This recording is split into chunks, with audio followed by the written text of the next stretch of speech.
ফসল ফলাইতে আসে তখন তারা আতঙ্কে থাকে, ভয় থাকে। তারা এরকম মন্তব্য করতেছে যে কখন না জানি উপর দিকে টাইনে নিয়ে যায় তারে।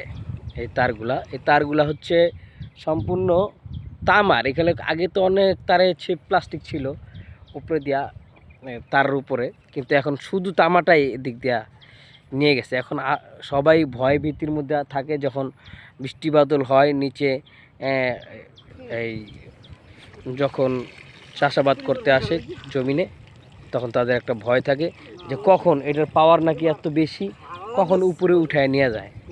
আসলে এতে করে বাংলাদেশের এই অঞ্চলের, পটুয়াখালী এই অঞ্চলের অনেক গাছপালারও ফসল হয় না, ফল ফ্রুটের হয় না, তারপরে হচ্ছে ফসল ফলাদিরও সমস্যা হইতেছে। হ্যাঁ, অনেক অনেক সমস্যা। গাবলা তো বড় গাবলা, এটার আসলে সমাধান কিভাবে এটা সমাধান করা যায়?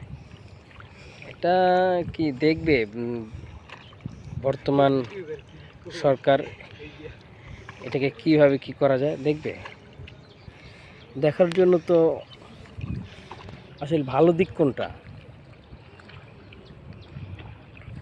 এটা রাত্রে যখন ঘুমায় শো শো ফ্যার ফ্যার শব্দ হয়।